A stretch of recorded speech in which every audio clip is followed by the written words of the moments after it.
Yo, what's going on, everybody? Roll Tide in the chat. Oh my God, sweating is not the word. Coach J, Coach Sean, right into it. Like, oh my God, Iron Bowl. Y'all see me? I had to go pull all the juju out. Wasn't expecting to. But yeah, we're here. Coach J, how you feeling tonight? I don't even know what to feel. I don't Right. know what to feel. I don't even know what to feel, man. Voodoo Land, man, is a special place. I'll just say that. It's just a special place. Special place. Coach Sean, right over to you. How you feeling This right meeting now? is being recorded. Feel good. Feel good. Game that I expected from jump. I've been Yeah. saying it all week long. Just happy that we came out with the win because we did not deserve it.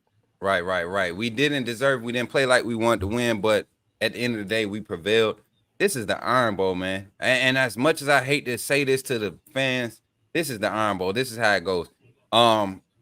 Anytime we go to Jordan Hare, I don't care how good we look, man. It finds its way to be like this. And honestly, y'all hear me? A little low. It went low. Okay, there it is. Okay. Honestly, if we be honest, man, this is how every time we go to Jordan Hare on the hot street, this is how it looks under Saban. I don't care how it's been.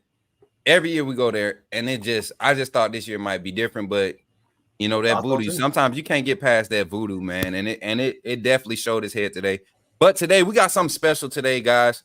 Today's episode, today's post game show, we're going to be waiting on Coach Saban to come live. We'll be able to sit here and watch his post game interview, his post game press conference live. We got the GOAT, Mr. Kyle Henderson, in tonight. Yeah. So what's up, everybody? Unbelievable. I thought it was, a performance that we will be talking about much in depth, and the coaches will take you home. So how this is going to work is we are going to pipe in Nick Saban's press conference. I will upload a clean version as well after this, but we are going to have Coach Saban. The coaches will have their coaches show. So when Coach Saban jumps on here in the next few minutes, we will go to Coach Saban live, and then we will continue with the coaches show. So kind of just giving you guys an update. I'm going to bounce out. I got to take care of Saban. Coach, you take it away, and then we're going to put Saban on. So stand by for Coach Saban here pretty soon. Right. Appreciate you, Kyle, man, doing the big things, man. Y'all know Kyle be freaking in the back doing his thing, bro. So definitely appreciate him for being there and doing what he does. But guys, man, we've been going back and forth all game. Me and Coach Jay been going at it. I went at Coach Sean. This is the Iron Bowl, man. Y'all know I took my prediction. I'm gonna stand by it. I expected us to come out and dominate, but man, this is the Iron Bowl. I was not surprised by any means. If you look at the energy, the type of message I was carrying throughout the game, we knew this. Hugh Freeze has an innate ability to do things, and we said that in our pregame show. So let's start with Coach Sean, man. Coach Sean, you weren't as involved in the game day chat, but give us just like this initial reaction, man. I know we didn't dominate, but I feel like you're more satisfied with this type of win than a dominant win. I mean, I'm just happy we won, bro, because we didn't deserve to win. I don't have crimson glasses, bro, like most of our fans. I don't. I didn't go to Alabama. I have no ties to that school. I went to Alabama A&M. I'm a Bama fan. I did a live with Kyle on Friday, and I told everybody, do not be fooled by this New Mexico State stuff. That Auburn play hard at Auburn. They play extremely hard. Hugh Freeze is not a bad coach, man. So I told people over. I saw people talking about some 35 and nothing and 40 and 50. Like, man, I just don't see what you see. I knew we was going to be in a fight for our lives. I watched the Heisman Trophy candidate quarterback go to Auburn and almost lose. So I knew those guys would live and die with this game. It means everything in this state, right? I'm just happy and thankful to the good Lord that we won that game because we most certainly got outplayed. That's a fact. Coach Jay, take it away, man. Coach Sean took everything I wanted to say. We got outplayed. We got outplayed and we got outcoached. I thought that for the most part, Kevin Steele was lost. He was just absolutely lost, especially with the personnel packages. I'm just confused about why Keenan and Otis weren't implemented in their original packages, why we just kept going light, why we kept instilling pain and Latham into it, why we played so much off man. They killed us with a lot of motion, with a lot of pre-snap motion, a lot of those crossing patterns. They murdered us as far as their schematics offensively. These guys, and I got to take a look at the stats, but the last time I checked, they had over 250 yards rushing. They had over almost 100 yards rushing in the first quarter. Kept giving up big plays time in and time and again. And I mean, like I said before, guys, I mean, even though I was confused with the personnel packages, the players that we had out there, you still got to go out there and execute, and we didn't really do that. At the end of the day, we did the best we could. We made pivotal stops at the end that gave our offense a chance, but like Coach Sean said before, we did not deserve to win that game at all. And but it is what it is. We said the exact same thing in 2021, where that was a game that we arguably should have lost as well. Everything going against us, but we found a way to win. So you just take away what you learned from this game and try to instill into next week against Georgia. Right. And that's what I want to take away from both of y'all statements. I totally agree. We didn't deserve to win. It ain't crimson glasses. At some point in the game, 4 quarters have to matter. And every play needs to have attention paid to it. And that's what we saw, man. I know I've been watching Bama football since I've been watching football. A Bama football game, Bama versus Mississippi State, 1995 was my first game I remember watching. So Bama football is all I know. And then this Saban era is made a turn for my thinking on how this team is going to process things. This team has showed the processing ability and that resilience of previous teams under Coach Saban's and Coach Sean always saying the truth is in the details. Yeah, let's look at the details. Every year Saban has a hard game against Auburn. What happens when we have to go see Georgia that next week? We saw it in 21. We saw it, and this team is well more equipped to move forward and continue to progress. But this Iron Bowl game in Jordan-Hare is never an easy one. And the years that it has been, there has literally been coaching breakdowns. We didn't see that from Hugh Freeze and this coaching staff. They were motivated. They were locked in. They came in. They did not want to, miss any opportunity. And so that's what I saw. And I saw a team, Alabama team, really just waiting for an opportunity to present itself instead of taking advantage of the opportunities that they were creating. It was like, we doing the right things to set it up, but why do we keep shooting ourselves in the foot? The penalty bug came, the undisciplined bug came. I mean, just the lack of focus. Even the refs, we allowed the refs to have more power in this game than what they should have. I know we can make complaints, and they will be legit complaints. I think we all have legit complaints about these refs on both sides of the ball. But the way this Alabama team is built and what Auburn has showed throughout this season, I did not expect Kevin Steele to struggle with personnel adjustments. That was literally from the jump. Mind blowing. Trez Marshall from drive 1 was not a factor. They ran at him. Literally ran at him. They designed it. They designed plays and schemed up plays to say, okay, if we move this guy here, he's going to get blocked there. Because that's what he's going to do. He's instead of tracking the ball. So definitely happy about the win. But man, I'm 100% with y'all, man. We did not deserve it. I'm just one of those guys, man. Hey, it's just one of those things. And his constant. Hey, my boy said, hey, we got super chats. Let's get to the super chats before Saban gets on. Coach Sean, take this one for me. The Inquisitive Prince, $2. We appreciate you. Says roll MF and Tide. Great job. We appreciate you for that, Inquisitive Prince. Hey CO 24, $1.99 says tell it like it is, coaches. We appreciate you too, sir. Thank you. And Crimson 205, Crim 205, $9.99. Thank you for that. Says thankful for Coach Smook and his constant belief when all odds were against us. Roll Tide. I'm gonna come back to that one, bro, because I think y'all got it mixed up. Gavin Kane, excuse my French, fellas. Money ducking Millie. You talking about Jalen Miro, man? Jalen Miro. Oh, okay. Definitely, right. Definitely. I think he might have saw your tweet when he went to the sideline after the that timeout, and he came and went across that line and came back. He must saw your tweet and was trying to prove you wrong, Coach Sean, because he did not have to do what he did. And if I had to go back and criticize one play that he made all game, it would be that one. You had 2 plays, Jalen.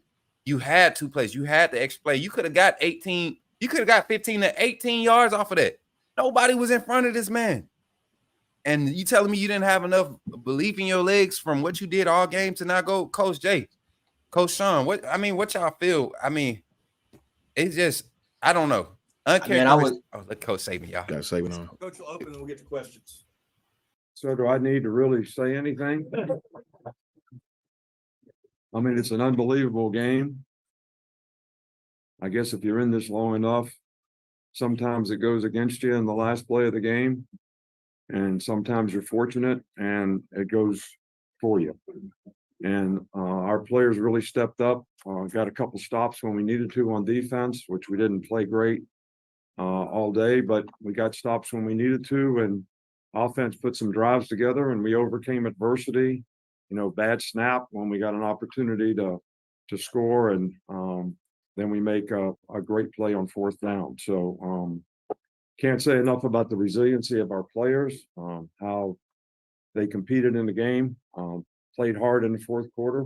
Got to give Auburn's team a lot of credit too, man. They played lights out. Watch them play last week and watch them play this week. It's not the same team, but we knew we were going to have a tough game here and try to convince our players of that. But, I was really pleased with the way we started the game. And when we started the game, we had some great drives. We had, 2 touchdowns called back because of penalties. And we allowed them, by our inability to stop the run on defense, to get back in the game early on when we should have had, the game, well in hand. So, part of the strategy going into this game was we wanted to get ahead so that they couldn't just run the ball and get them in some loose play situations. And, maybe we could rush and do some things that would affect the quarterback and it would be a little bit more of a game in our favor. So it's kind of a reality check, though. I think it's what I told the team afterwards. Sometimes it cannot be a great thing when you don't play really good and win, even though it's great to win. But everybody needs to have a reality check and build on the good things that we did. And there were a lot of good things in this game. But also we got to fix the things we need to fix because we're going to play a really good team next week in the SEC championship game. So I'm happy for our players. I'm happy for our fans. And this is a great win for our team. So I'm proud of this team to come from where they were early in the season to win 11 games, to win the West, the SEC West, and have an opportunity to play, in the SEC championship game, which I think is one of the greatest venues in college football. Open to questions. Raise your hand for me. Nick Kelly. Yeah, John Campbell was able to get that fun off. I mean, his hustle there. What do you see, and what kind of happened there from your perspective? Well, it was a good punt. It had good hang time. 30. Jihad did a great job of covering. He was right in front of the guy. The guy misjudged the ball a little bit, was a little off balance, and Jihad was right there to take advantage of the fumble, the muff kick. So, but James hit a couple really good punts that changed field position, later in the game, which I think was really significant. And that play was no doubt very significant. Jeff Spiegel. You talked before about how this offense has developed, how Jalen has developed. I mean, to make a throw and then that catch in that situation. I mean, just how far is this team coming? Well, they've come a long ways, but believe it or not, we actually practice that play every Friday when we do walkthrough and we do special situations. We get in that formation. Everybody runs down the field and runs varying routes in the end zone. And Jalen made a great throw, but IB really kind of got himself in position where there was some room to throw it. He pushed inside and the DB was inside of him, and then he came back out and Jalen threw it back out to him, and it was a great catch, a great throw. But that is a play that we actually work on. And I must admit that I think you have to be a little lucky for it to work, but I'll take it. Chris Lowe. Because this game was a little bit of microcosm of your season. You didn't play your best first half, and you had to make plays, make winning plays. You got it done. Well, that's what this team has done all year. So, we've come from behind many times, made plays when we had to make them. Whether it was the LSU game in the second half, whether it was the Tennessee game in the second half, whether it was the Ole Miss game in the second half. And this game today speaks volumes for the competitive character of these guys and the resiliency they have to keep fighting in the game. And Brian it should Brown. be a lesson for everybody in life. Overcome adversity, man. If you got the ability to do that, you got a great chance to be successful. In the back of Ryan. Coach, the 4th and short, can you walk through that? Was that, I don't know if there was a check off there, but just the 4th and short play that was called and the play that was run. Now, what we did was, we tried to get them to jump off sides. And we had a play, if they didn't jump off sides, we looked it. So Jalen's under center and he looks to sidelines because we want to see how they lined up. And they had so many guys packed in to stop the quarterback sneak. We knew that if we pitched the ball, we'd have a pretty good chance on the edge. So it was really good design and, good situational football. Awesome. Yeah, 10 years ago, you endured one of the toughest losses here ever. And tonight, 10 years later, this happens. How does that make you feel? I feel good. But yeah, we've had some tough ones. But still, the team that played the best always wins in this game. And we played well, but we had to overcome ourselves because of penalties and things like that. I missed field goal, not playing great on defense. But I can't tell you how proud I am of the guys and how good I feel about winning the game. But as a coach, you always look at things like, how did you play? Because we're going to have to play at a higher level on a more consistent basis if we're going to have success in the future. And that's what you always evaluate. That's the reality check that we all have to make. Tony. Does that final play have a name of any sort? And then what do you tell Jalen going into that play? Is it more just a good luck or I mean, what do you No, you tell them they're only going to rush 3 guys, sometimes 2. And, he's reading the guys down the field and they're doing things to try to get open. And he's got to pick the guy that he's going to have plenty of time. He's got to pick the guy that he thinks has got the best chance to catch it. And IB got position on the guy and Jalen did a good job of recognizing it and throwing it. And if the play had a name, I wouldn't tell you what it was. Over here on the right, couple more. Coach, sticking with Jalen Milroe, earlier this week, he kind of said he's the point guard of this offense. How did you see him maybe portray that, especially down the end? Well, I think he made some critical plays in critical situations, no bigger than the last one. But I thought he played really well early in the game. I thought he played a really, really good game. I thought that, the couple times that he could have run and he threw the ball and we were across the line of scrimmage, I think that he just has to go because he's hard to tackle and he's fast and just make a decision and go full speed. But I thought he played great in the game and, his progress has transformed our team and our offense. And because he is a point guard and because he is involving everybody in the game, which is the thing I think he had to learn this year, he's now become extremely effective at the quarterback position. Last question right here. It's been tossed around so many times. Luck, fortune, misfortune, both fun. 4th and 31, bad stats. Talk about the effect that luck has on this game. If it's ever really luck, whatever. Well, you all like celebrating a kick 6. We had the ball 5 times inside the 25-yard line in the 3rd and 4th quarter, and we were ahead by 7 points and never scored a point. Made a field goal, got a penalty. Y'all blocked the next one.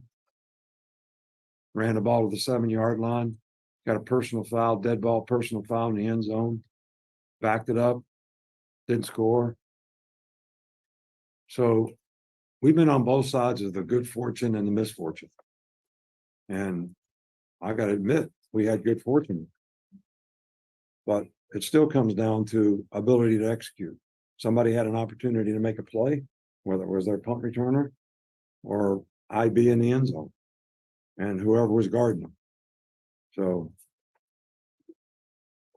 that's why you play the game. Thanks, coach. You practiced All right, that for thank you. 31 yards. You practiced that for 31 yards. I'm sorry. Being funny. You practiced, you practiced playing for 31 yards. We changed the distance. Like far though, sometimes. Yeah, from 16 to 21 to Sorry, Kirk. I No, no, didn't. I mean, Yeah.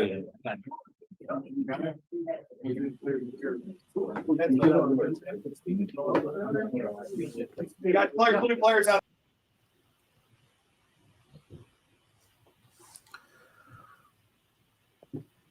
What's going on? We back, man. That was first time doing it like that, so definitely excuse the transition. Coach Saban seems like he's on the same type of vibes he's always on.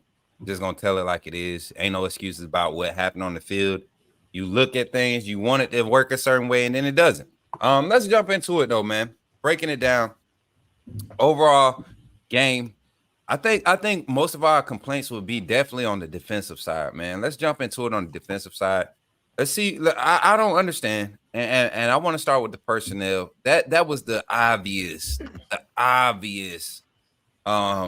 mishap we were having tonight, guys. I mean, why isn't Keenan and Otis on the field when a team is really gashing you? Building off of the interior run game, Coach Sean. I mean, tell me, bro, like, where was Kevin Steele tonight? The Kevin Steele we've been seeing make adjustments all season. You know, even in the Texas game, we saw minor adjustments. I didn't see him this game. Coach Sean, that was my hope. What? I mean, for me, it was a little bit of both, man. Kevin Steele definitely was a step, if not 2 steps behind Coach Freeze. But I won't sit here and act like I didn't see. I seen Coach J a video. I knew you had some issue with the Google. I seen linebackers avoiding contact. I seen defensive ends getting pancaked by one player, not double teamed. Latham. That So- one by Going on Latham the was inside. embarrassing. That Latham Yeah. one was embarrassing, bro. And to see it happen the way it happened, it wasn't like a effort pancake. That was just a playing out. I'm just not gonna do my job this play. But keep going, bro. I'm sorry. Good. I seen several times where we just got whipped up front, bro. I mean, I seen one time with Deontay Lawson on that long run, just a regular tight end, H-back coming through the hole and smacked Deontay really well. He had the wrong shoulder leverage and running back scooted through there. I mean, I have no excuses. Those guys beat us up. I mean, the only thing they didn't win is the scoreboard. I knew Hugh Freeze. I knew this guy was a great coach, man. This guy, when I did my live with Kyle, I also said we have to have impeccable middle linebacker discipline. Yeah, that's what I said with our eyes, because they run a lot of misdirection stuff. Hugh Freeze and Gus Malzahn are very similar with those things. Hugh is a little more quarterback run friendly. So I knew if our linebackers did not have their game face on, they was going to, at least have some positive plays against us. Yeah. And that's what happened, man. So on the defensive side of the ball, so that's what we're talking about. I was utterly disappointed. Happy with the win, but disappointed in the play. To support your statements, bro, like that's one thing. And me and Coach Jay was going at it. He asked me in the second half, what happened to the adjustments? I was like, I don't know. I didn't have an answer for him. Like they made little adjustments. Like I think with their defensive line, they decided to stop rushing upfield and they decided to try to fill up the gaps instead. And that worked a little bit while, but it just wasn't effective. You didn't have the personnel out there that do that effectively. Mm-hmm. You're trying to gap contain with young Payne, young Latham. I ain't saying young as far as age, but reps on the field in those situations. Why isn't Otis and Keenan manning your 2 inside? I mean, we were running Braswell and Turner, who also were shaky in the beginning, not sealing the edge, getting too far upfield, giving up lanes. I saw a lot of missed arm tackles when the quarterback stepped up in the pocket. We should have had like 6 sacks tonight. Honestly, we should have had at least 6 sacks. Coach Jay, jumping over to you, man. A guy that we've been talking about, and we don't bash players. We literally talking about what they do on the field on this show. A guy that you talk about wears number 17. I want you to tell me, even if he would have stayed in the game, how do you feel the game would have went? Oh, and we then would have we'll lost. get to the super chats after that. We would have lost if he was put into this game. He was not going to help the situation, because what we saw for him for like the last 4 weeks is exactly what transpired for this game. As far as just missing, as far as just not stepping up, filling up the holes, just not executing, not reading. A lot of those same things that we've complained about for weeks exactly showed its head in this game. So I'm going to say it before, and like I said, I don't like to bash players either. Like I said, Trez Marshall is a much better player than I ever was playing at that linebacking position. But he does not. I mean, for the most part, if you just want to have him as a rotational piece, I guess. But even I'm starting to get to a point where I don't even want him as a rotational piece. I don't want him put in certain packages. I really want him just to play special teams. I don't. I would give me Murphy. Give me Alexander. Give me Kendrick Blackshire. Give me Quindarius Robinson. And we did see some Quindarius Robinson a little bit, but I would rather have one of those guys. I've seen enough of Trez Marshall, man. He's a liability. He is a liability with this team. And I'm telling you, if we play him in that Georgia game, he's going to cost us like he's cost us the last 4 weeks. So again, like I said, the rest of these linebackers, they weren't perfect. Jahad Campbell wasn't perfect. Deontay Lawson wasn't perfect. But we know what we got for Trez Marshall. We know exactly what he is at this point, guys. And he's just not it. He's just not it for this team. Right. I'm right there with you, man. And it's not a thing, like we said, we don't bash human beings. We literally evaluate. That's what we're here to do. Evaluate, give our take. And Marshall has been, and I'm not gonna lie, Coach Jay made me realize it wasn't even 4 weeks ago. You shortened yourself on this one. You called it against Ole Miss game. Yeah. When we came on Ole Miss game, you said it's just something that he's not understanding with his assignment. Yeah. And I feel like he think he's playing defensive end / outside linebacker, but you're in the middle of the field. He dives into blocks as if he's trying to seal the edge. You're the interior wash up. You're the interior cleanup. Why aren't you trying to keep that space so you can decipher these things more clearly? And it affects the whole defense when your interior is not handling their assignments. Let me jump to these super chats. We've got some more super chats coming in, guys. Once again, we definitely appreciate y'all. But y'all, tonight was definitely one of those games. Shout out to our guy Gavin Kane, 19 with the 199 super chat. He says Georgia beat Auburn by 7, basically. Last minute TD, quit doubt and length. And I'm gonna get back to that comment. Roll Tide, fellas, man, Freeze is a headache. That's a true fact. Everywhere he's been, he's found some way to create successful offenses. So shout out to you, Lakers Swag, for the 199 super chat. And JG with the $10 super chat. Great show, guys. Love it. Look forward to it every week. We appreciate you for showing up, man. I think I speak for the whole panel. But this one right here, y'all. Gavin Kane, you always bring us the heat, man. But for the first time in a while, I don't think people are doubting. I think there are obvious concerns looking at how we didn't handle business against Auburn. Not just in the first half, but in the second half. And came away with the win. And don't think that Kirby Smart, Mike Bobo, who's the defensive coordinator over there right now? Glenn Schumann. Yeah, Glenn Schumann. Don't think they didn't take their notes tonight. They have Georgia Tech, of course. I'm pretty sure. But when they get this film, when they go and watch this film, if Trez Marshall, Damon Payne, Ja Latham go out in that first snap against their offense, I guarantee you we see the same thing. I guarantee you we see the same type of play calling. Will they have success? I mean, I believe they will. The proof is in the details. Not once did Latham or Payne create any type of havoc in the interior to disrupt the run game while they were in the game. And that's not on them. That's on the coaching. You got your two best interior run gap fitters sitting on the bench you got to stop the run game.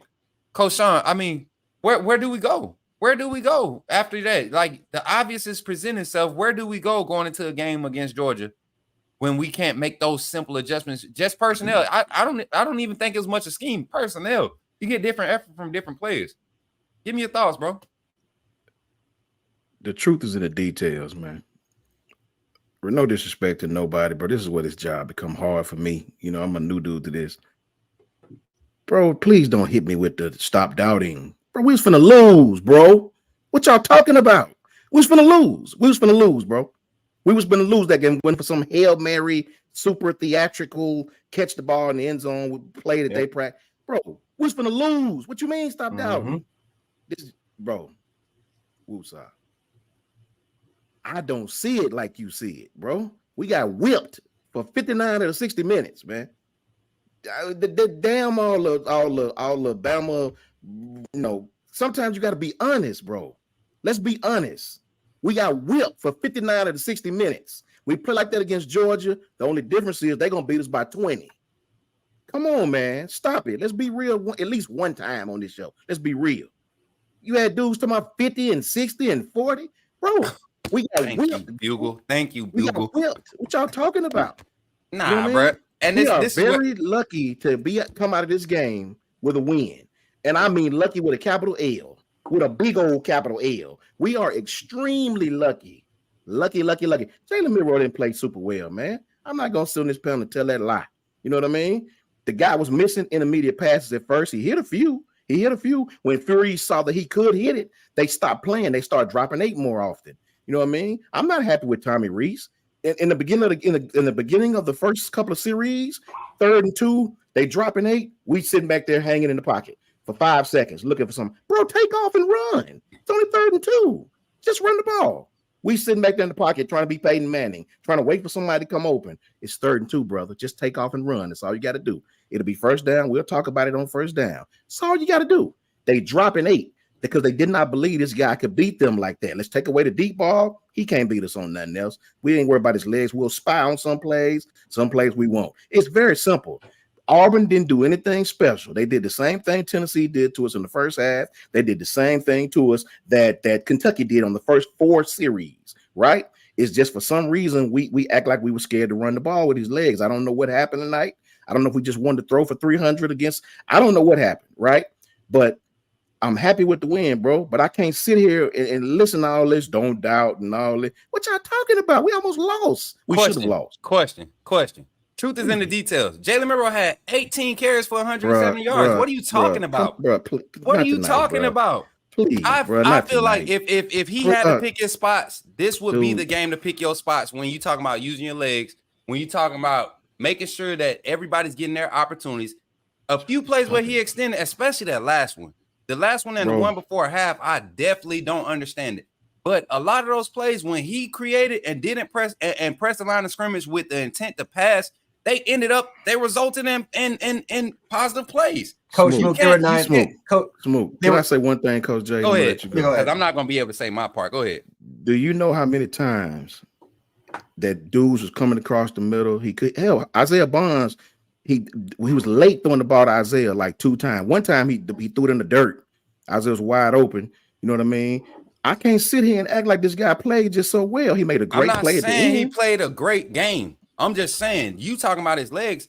You don't freaking get 108 rushing yards not using your legs with 18 carries. If he had used his legs in the first half, we wouldn't have been in the position we were in. And if he would have used his legs in his first half and then they adjust to it like they did in the middle of the first half, where do we go in the second half when we needed his legs?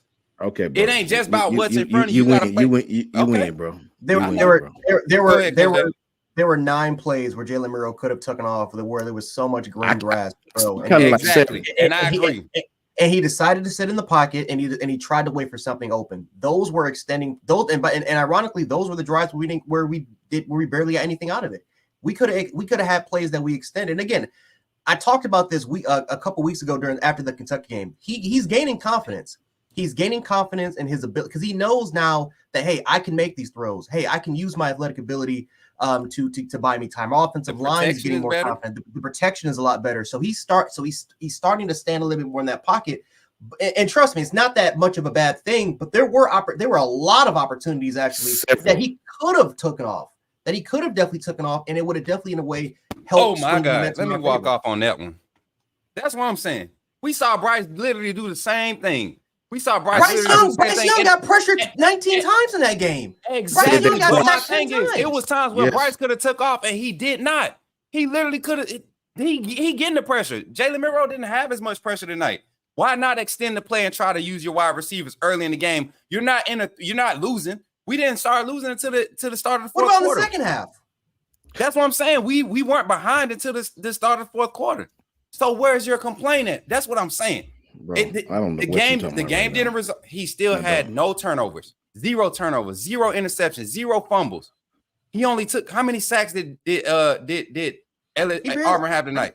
I think he had a couple sacks. Auburn had 1 sack. 1 sack. Get out of here. It kills it. It kills it. What does It any of kills that it. mean? I'm not talking about no sacks. I'm not talking about that. I'm talking No, about the third and offensive 2. line was played trying great. to We make acknowledge that. plays. They We played beat great. this man up for not using taking time and making his progressions, not using the field, and times where he tried to create by using his legs, extending the play, because he didn't take off and risk doggone passing up a pass out of those 9 plays. And I'm gonna agree with that. open. 9 plays, there was plenty of time. There was plenty of times where guys wasn't open, but when he created. Out of those 9 plays, we got 5 conversions out of it. 5 conversions on third down were because of Jalen Miro, not because of guys winning their plays, not because he took off in first. It literally extending the play. So if you're gonna take 5 out of 9, I'm taking my percentage. That's a passing grade. What do you mean? Like, I'm not saying he played a great game. There's times where I was like, run. But when you go back and you look at the film, there's opportunities for plays to be created. When 5 out of 9 of them turn out successful, you can live with that. Do I wish he would take advantage of it earlier in the game? Yeah. There's no getting beside that. There's no getting around it.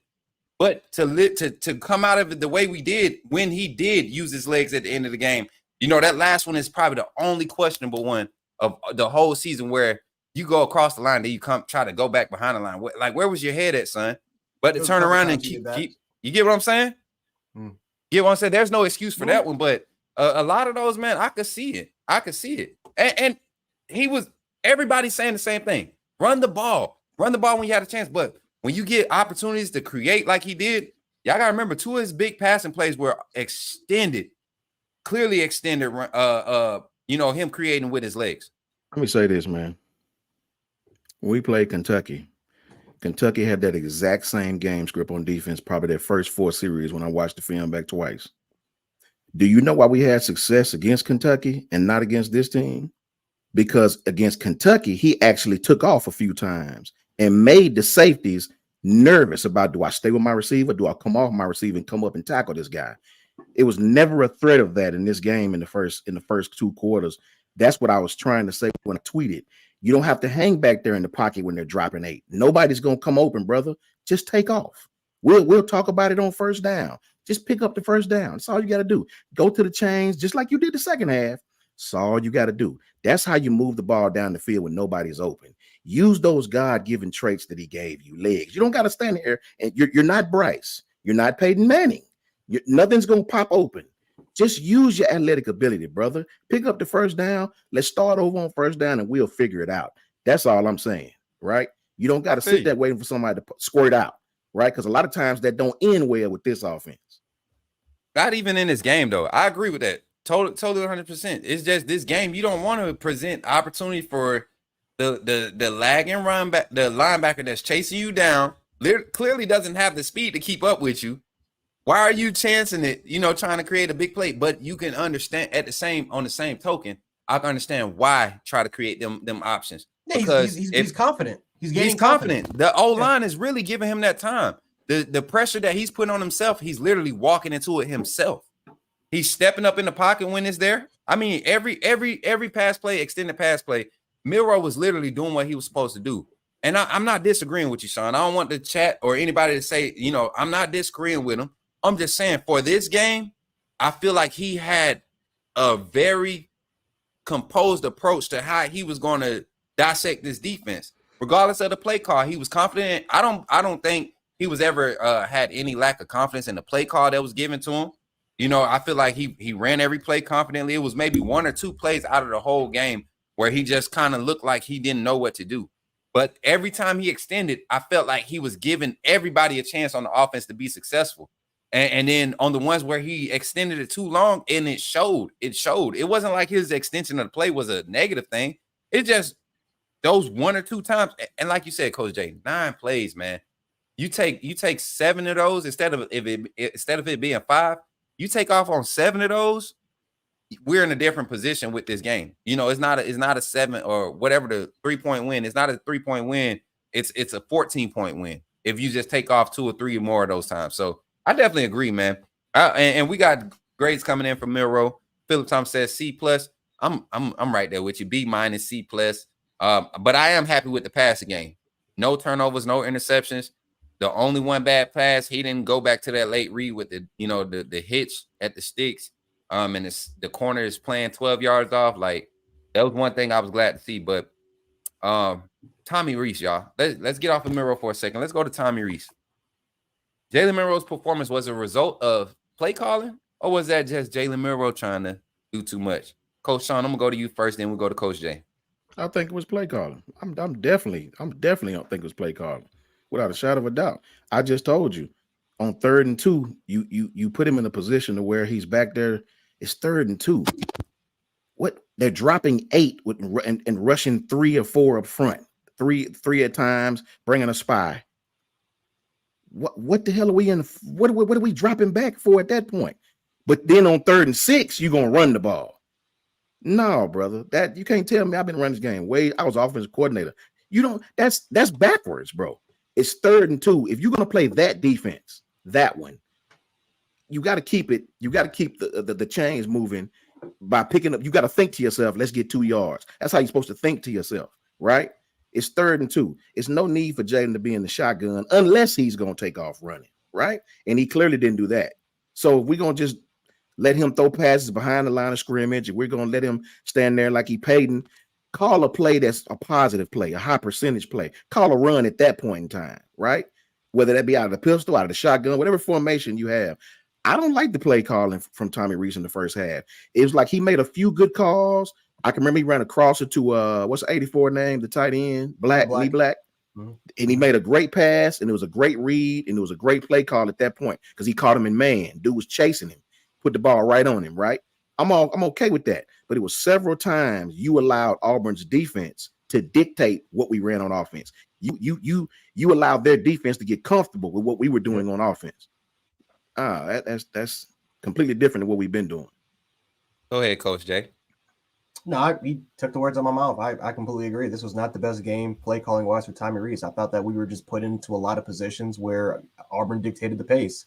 It's a whole fact. This would have been the game again. Milrow had, like you said, he had 18 carries, but a lot of those carries were just simply off of broken plays. I thought that we were going to use way more quarterback design type runs. I thought that we were going to establish the line of scrimmage and potentially run the football effectively and efficiently and kind of dominate them up front. And we just, for the most part, kind of played a finesse type game. I thought for the most part, I thought that this was, again, there were some good plays, obviously some good play designs by Tommy Reese that I really, really did like. They were literally, the touchdown callback with Kendrick Law. I thought that was a great play by using Kendrick Law in motion, taking that jet sweep and all the way to the house. Of course, there was a holding call on CJ Dupree, but I thought that was solid, still using our playmakers and putting them in solid, really, really solid positions. But overall wise, I just thought that from this game, it's just like I thought that we kind of gotten away a little bit from our identity during this game. And, this is something that we're just going to have to clean up. We're going to have to clean this up because the offensive line wise was great. We gave up a sack. That was to Jaden Roberts. The only reason why he gave, was because he slipped. If he didn't slip, then I think that he would have definitely won that rep. But this was a game where you can't blame the offensive line. You can't really blame the receivers. This was play calling of why we were in that position, why Auburn was able to have the success that they did on defense. So I'm gonna go back to this, and since I feel like this is why y'all trend into this thought process. Peyton Thorne had 10 of 19 in passing for 82 against Georgia, right? Mm-hmm. Peyton Thorne also had 12 carries for 92 yards against Georgia, with Jacquez Hunter right behind him, pushing nearly the same numbers as far as success in the run game, right? You turn around and look at today's game. Let me pull it back up because I got to do this to y'all. It's like they literally used the same script to try to dissect our defense, but the difference is we were able to create turnovers, something Georgia didn't do. But Auburn was able to create turnovers against Georgia. Alabama we didn't have any offensive turnovers. We didn't commit a turnover. Jacquees Hunter got off a little bit more than he did against Georgia. Couple bad linebacker run fits. If you look at what Auburn was able to commit to and have success with, and if we're going to continue to measure ourselves up against the two-time national champ, defending national champs, the fact that we go into this game, we take 14 points off of the board for ourselves. The refs, I mean, we're not going to sit here and give any refs credit or, blame it on them. But at the same time, a lot of these calls were missed. They were questionable on both sides. This game was not called clean. It was a horrible call game. To do what Tommy Rees did and the amount of six, there was never, this is the first game of the season where we went 3 and out, but the drive wasn't negative yardage results. I can't blame Tommy Rees for this struggle today, honestly. And I'm not saying he called a perfect game, but I can't blame Tommy Rees. Because then I'm going to use y'all point that y'all made earlier. Jalen Miro didn't take off when he needed to. There were opportunities with the play calling because it was designed the way it was designed. Jalen Miro could have took off. If Jalen Miro took off, we giving Tommy Rees his flowers. So yeah, but there was a lot of plays where the play was broken and Jalen Miro still should have taken off, but he decided to try to extend and he decided to try to extend it. And that's the point I'm making. Yeah. When you have a player in that position, you kind of live with the results because it's not killing the team. It's not killing it. Those drives where I feel like the 3rd and 2. At that point in time, Auburn was struggling with containing Jalen Miro whenever he had the option to go off of the pass, whether he was extending it too long. We saw Jalen Miro making plays. It felt like he was wrapped up. He was literally relying on his athletic ability. My question to y'all is, how can y'all say Tommy Rees called a horrible game when literally no turnovers? 2 plays behind the line of scrimmage. That's including rushing. They only stopped us behind the line of scrimmage for 2 plays the whole game. Can I answer that? Missing a stat. Can I answer that? Go ahead. I say he called a horrible game because you allowed the defense to stay a step ahead of you on 3rd down. I say he called a horrible game because he called a damn flood route where everybody ran the same way on 3rd and 4, 3rd and 6, right at the last part of the game. You allowed the bro. When you allow a defensive coordinator to allow, they'll give you things, right? Auburn gave us stuff. They were willing to give up something to get something else out of us, right? And we knew that. I knew that from the beginning of the game. They were gonna let us throw underneath all day long. You could throw underneath or these little underneath pass. That's fine. They were gonna let us have that. But what you won't do, you won't run the ball and you won't throw deep, right? Now Auburn doesn't have the personnel to make us pay for that, really. Even though we won this game and should have lost, they don't really have the personnel to really make us pay. When you let a defensive coordinator keep you in a box like that, and you say, well, Jalen didn't take off, so that's the problem. Well, Jalen did take off, well, that's the problem. The play wasn't the problem. Your play calling has to be something of a positive nature to move the chains when a defense won't allow you to do that, right? It almost bit us tonight. It didn't because of a super lucky Hail Mary pass, right? Kentucky is a perfect thing. Kentucky tried the same script, man, the same script. But we took them out of that. You got to make the defense catch up with you. You can't just be successful at things that the defense allowed you to have, right? And you're not scoring points. Now we're scoring points. It's a different story. We'll take that all day. It's kind of like you're going to give me a layup. I'll take that all day long, right? What happens when you stop the layup, though? What happens when you stop the layup? And we almost found that out. I say Tommy Rees called a bogus first half because you let Auburn's defense dictate the game. You let them dictate what we done on offense. Okay, first half. That's what I wanted you to get to. I'll give you the first half. I will give you that. After that first drive, I was trying to figure out where he going. Don't say the whole game because this second half play calling definitely won us the game. His second half, it wasn't his play calling that almost lost us the game in the second half. If we would have lost that game, that's on Miro not thinking. This was his moment. He was able to make up and fix the mess up that he made from being being placed in position to grow. That's what I'm evaluating. Tommy Rees did not call a perfect game. I gave him a B this game. Because even with the personnel grouping in those last 2 drives, Milroe missed a lot of spots. Robbie Oots on that underneath route. Jermaine Burton streaking late before he crossed the line of scrimmage. You've been pressing the line of scrimmage to look to pass this whole game. Why didn't you do it then? You get what I'm saying? So I definitely agree. But at those moments, first half, I feel like Reese didn't give him the opportunity to be in those positions. Second half, we saw it develop. We saw Oops wide open. Me and I think Jay put it in the chat before I did because I couldn't find my phone. I had to chat up on the Discord on my computer, but I couldn't find my phone to type it because Robbie Oos was literally 6 yards was the next man in front of him. And we seen Robbie Oos make those catches, secure the ball, run guys over, lean forward after the catch. So, I mean, Reese in my book, B-, B, C+ in that area, especially for the second half. First half, I'm right there with you. I just wanted you to clear it up because he got back to what we expect him to do in the second half, especially with the pre-snap run. First half, look at how our run game was not having as much success because we were just lining up and trying to run it.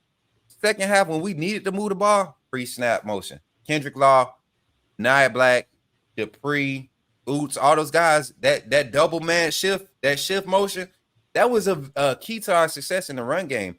And not to mention the O-line was doing the best they could do with the type of stunts they were getting. The O-line was definitely not the problem in this game. I will give them that. He called to the O-line strengths this game. And I think it was more of decision making. Coach Jay, I want your feedback on because this is and we kind of started talking about it earlier in the game. And the way we're talking about, you would think we lost the game, and that's what it feels like. It feels like we all said it. We shouldn't have won this game. But Kevin's still in these adjustments, man. I don't know, man. What do you think? Let's get off of the negative side for a second. Let's think about what he possibly could have seen to keep that interior rush, that front three, front four in the game the way they were. I just give a second to try and think of what he could have saw because I didn't see it at all.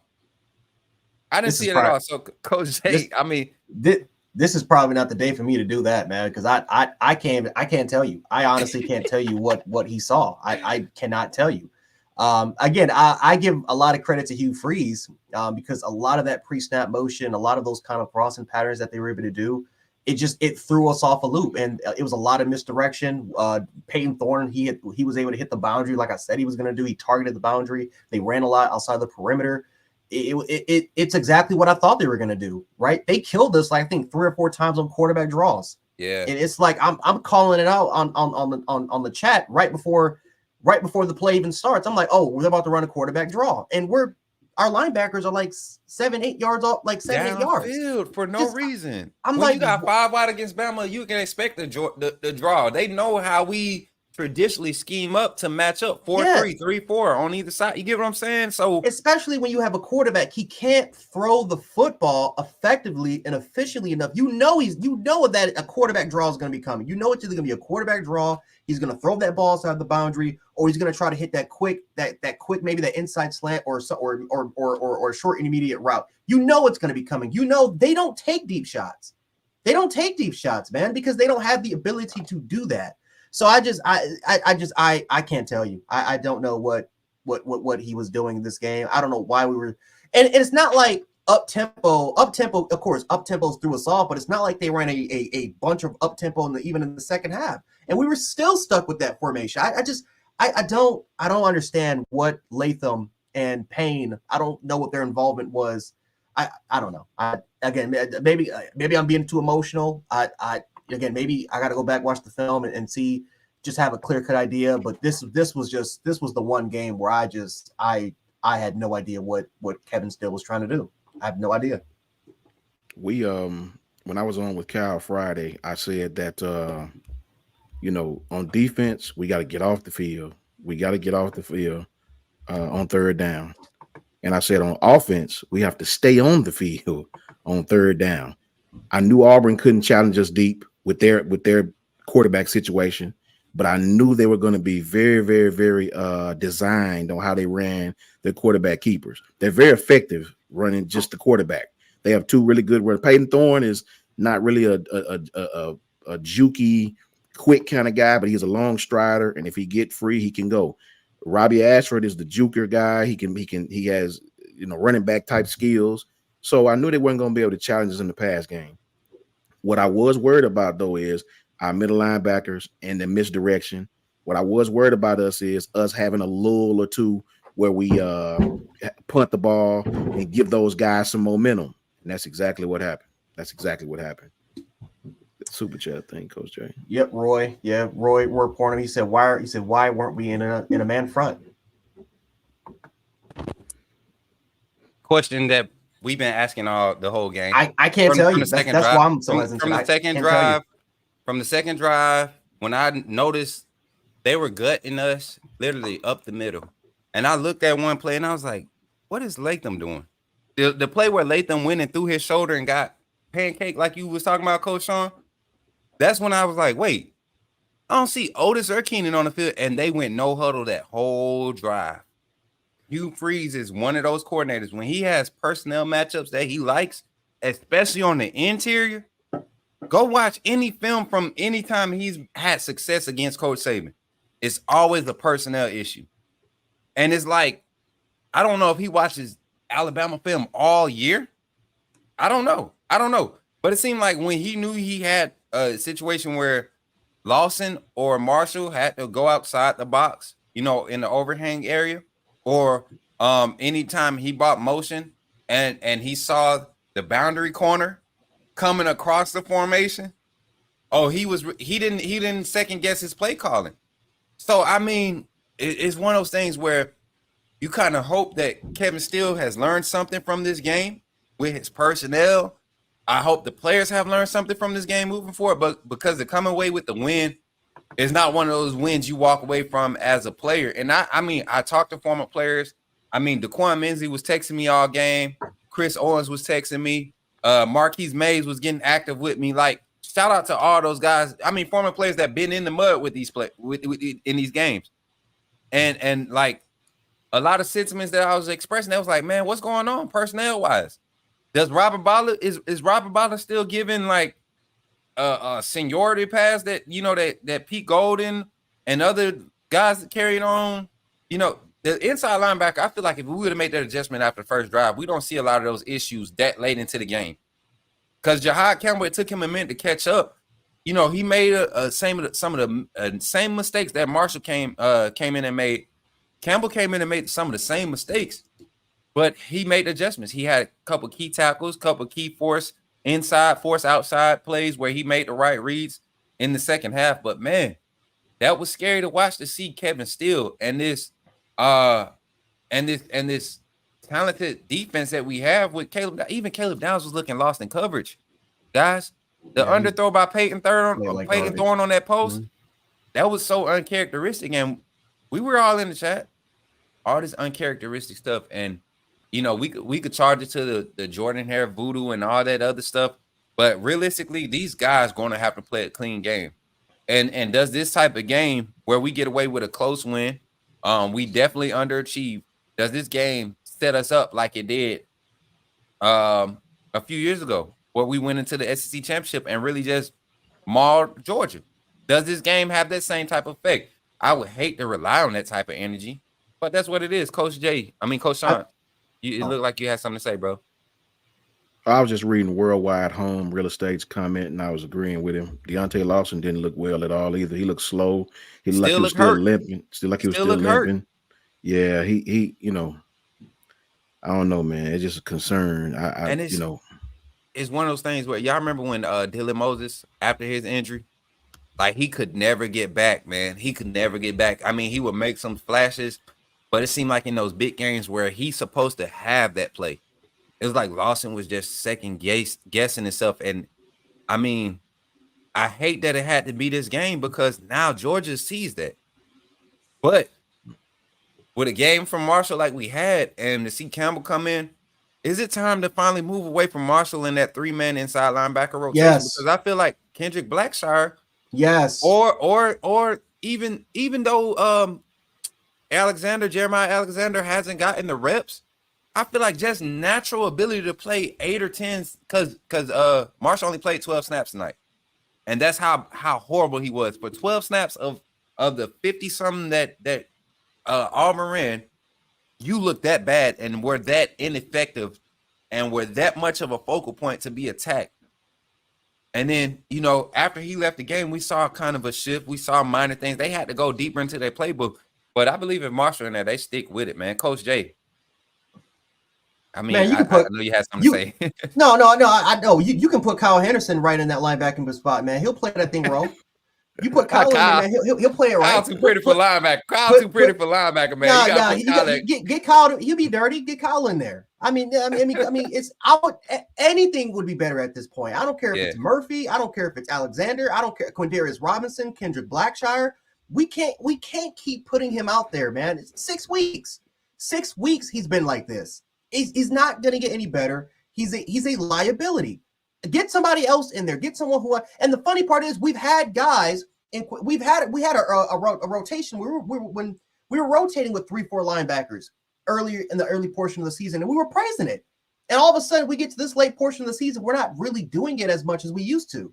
Is that because we were just finding out an identity in the first half of the season? Did we get too comfortable, or is it maybe I don't know why that stopped working? Because when we started doing it, linebackers were fresh. We didn't really have that much injury.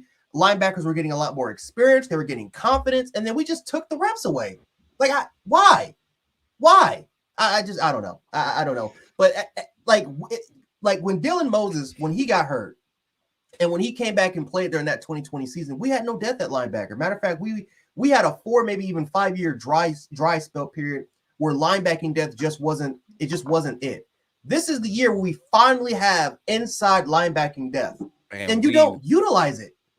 You don't utilize it. Georgia does it. What? Georgia has been keen of using, has been doing. You know why their inside linebackers are fresh? You know why they have a true freshman linebacker? They run 6 of them out there every year. Exactly. 6 dudes rotating every single time. And we don't do it. We did do it. We just stopped doing it. I don't know. I don't know. And it's crazy though, Coach Jay, I'm gonna go right to you. I just want to Coach Sean, I'm gonna go right to you. Coach Jay, I just want to react. But it's crazy because like that was something that I noticed early. Like when you spot play Marshall, you know, that's why he looked good. We was giving him credit. I'm not gonna sit here in front and act like I was like, dang, Marshall, you know, he just trashed. But earlier in the season, I was like, man, he do good on run fitting. But them like the last 5-6 games, when he's out there for 3-4 plays in a row, you see where the problem is. And before it wasn't that, you wouldn't be able to see that because we saw Campbell getting those reps. We saw Blackshire spot playing, you know, especially on that what they call it, the Raptor package now. When you got one defensive tackle and you got 5 linebackers around them, like what happened to that look, you know?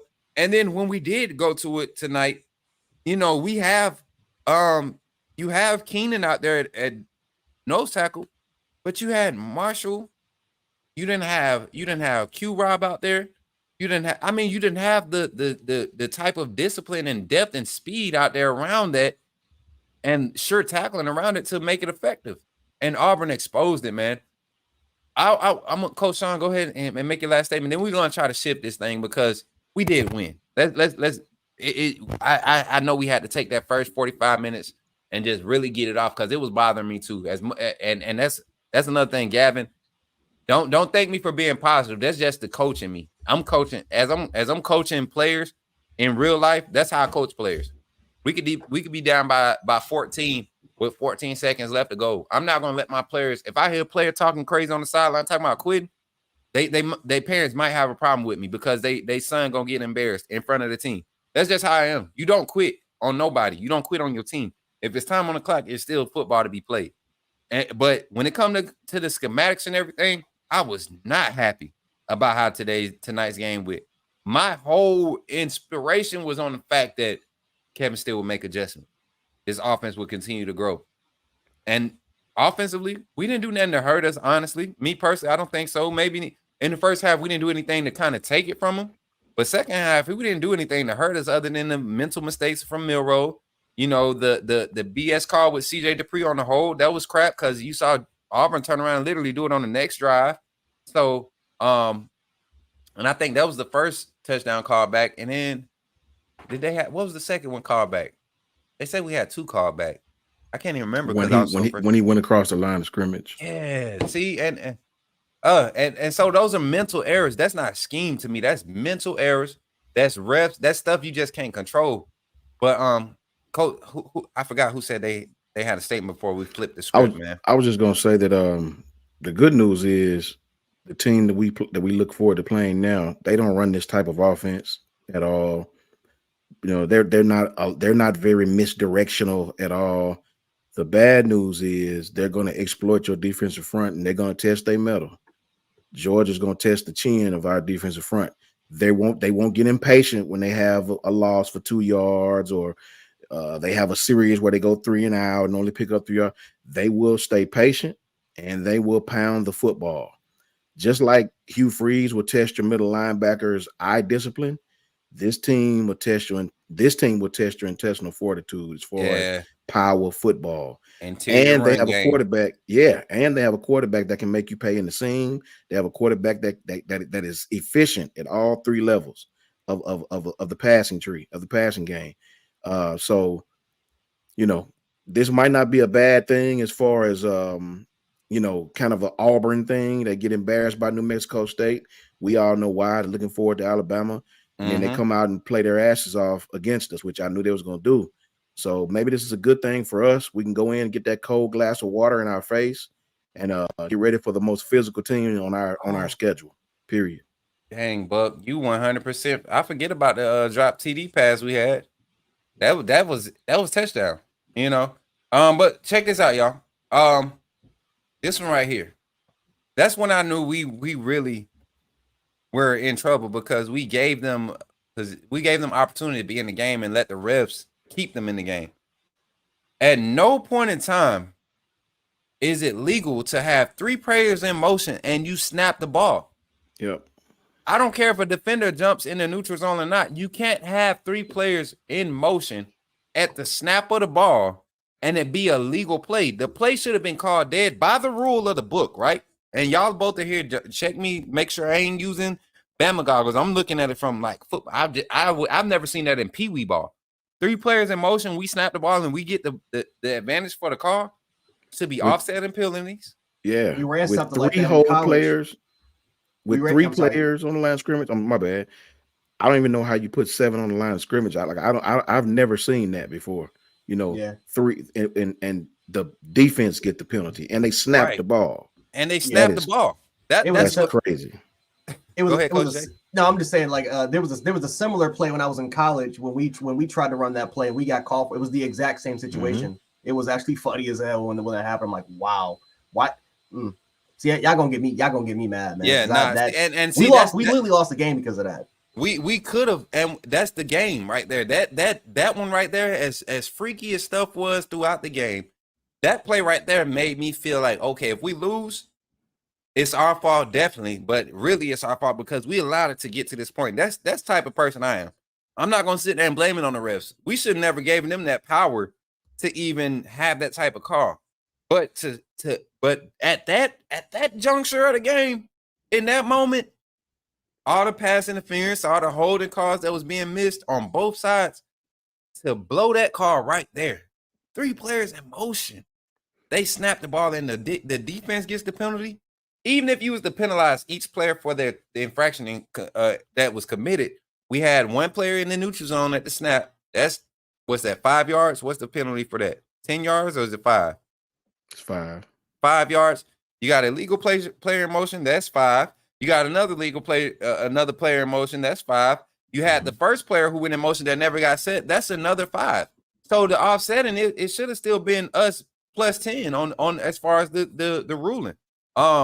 Yeah, that was one that was blown. Let's get to these super chats. We got more super chats coming in, y'all. Let me say this real quick, Coach. Go ahead, bro. Before you do, I think that play where they missed the face mask on us, and it was a face mask. Who was it? Kendrick Law almost took dude's head off. Yeah, right? that was obvious. Even though he got pushed into him, you still caught it and offset those penalties. I think the refs were on you, and we know how it go. We all play the game. When they clearly miss a blatant call, they'll try to give you these makeup calls. And I think the refs were behind that 8 ball for most of the game. They just kept trying to make up a call because that was a blatantly missed call. And I think they were trying to make it up to Auburn. Definitely. Yeah, because they did that one, and the first one that they really got was the one they didn't call the same hook that CJ Dupree did on their end on their linebacker. Bogus. Man, you could call that.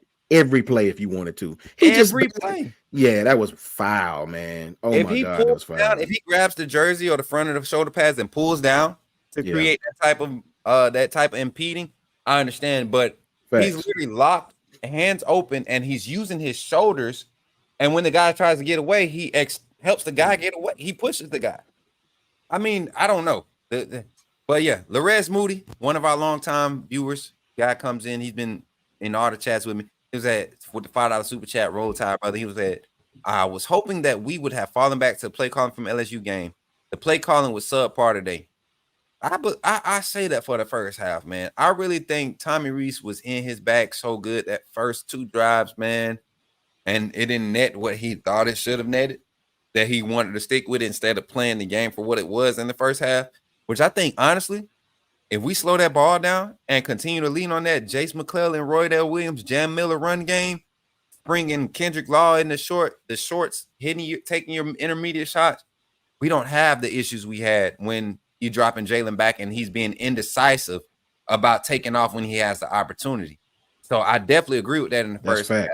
That's facts right there. Agree with that in the first half. Second half, it was kind of, you get into those moments, you kind of need him to be able to want to create those plays, extend the plays, and that stuff of that nature. So definitely agree with you, Larez. Appreciate the $5.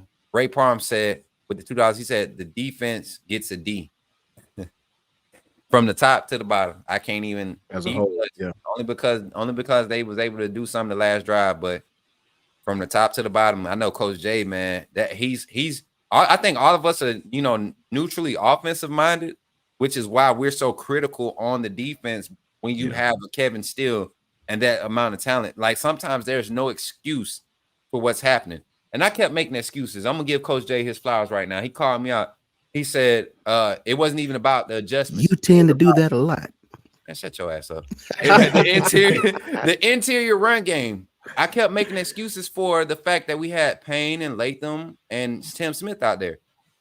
At some point, man, I was just expecting an experienced Kevin Steele who's been around this game for 30 plus years, man. 30 plus years of coaching at a high level.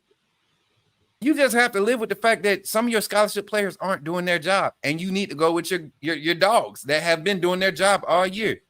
You got a healthy Otis and a healthy Keenan. Why are they not out there running 45 plus snaps this game? They haven't had to do it the past 4 or 5 games. Let them do it this game. It's the biggest game of the season that's going to set you up for the next biggest game of the season. Why not get your dogs out there and let them go loose? So I'll give you that one, Coach J.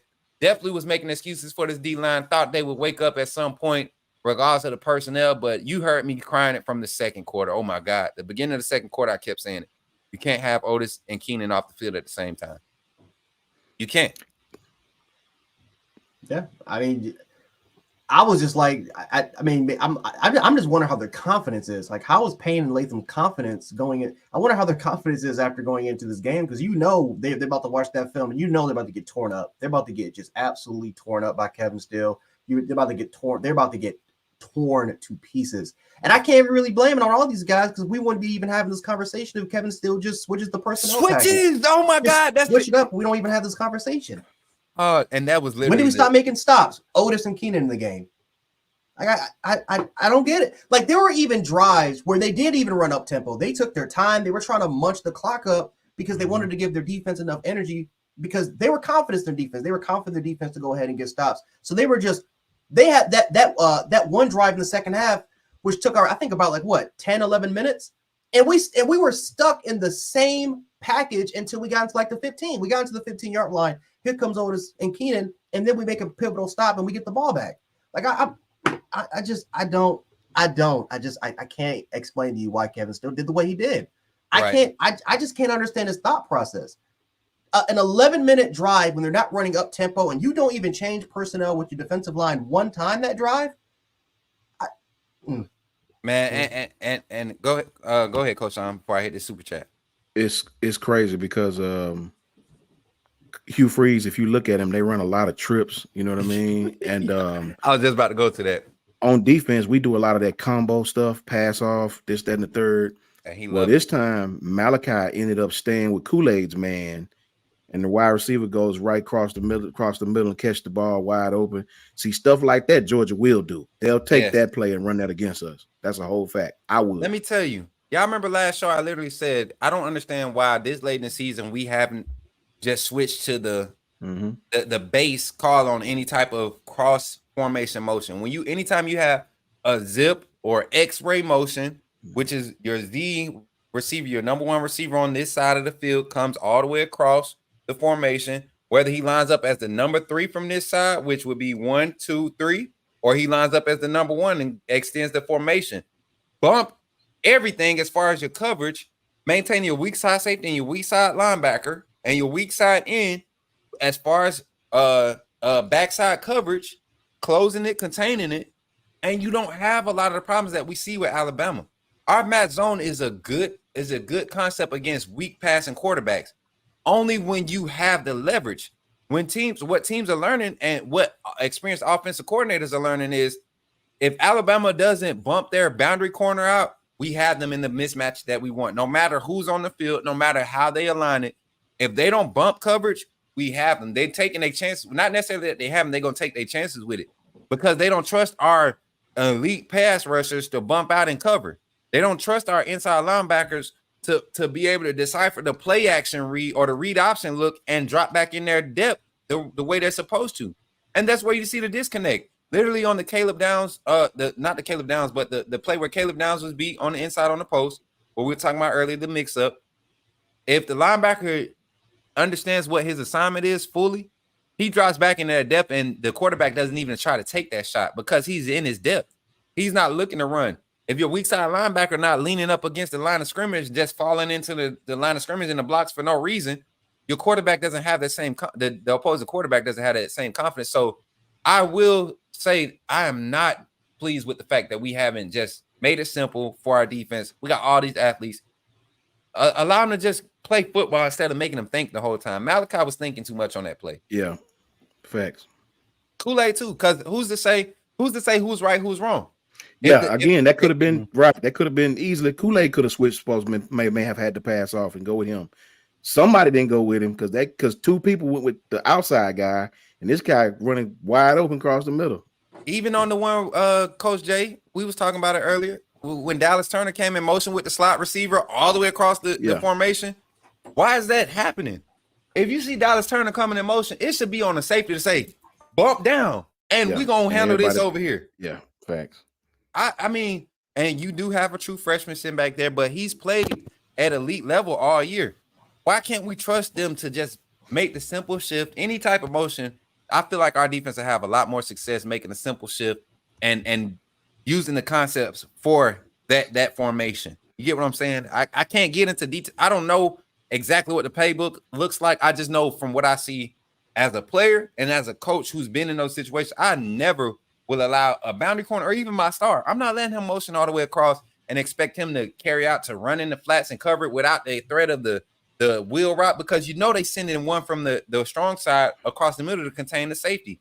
Any competent coordinator is going to send their outside receiver and make him give the safety a different look so you can open up the boundary. That's literally what Hugh Freeze did.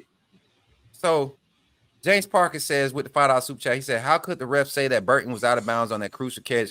Burton made an insane catch.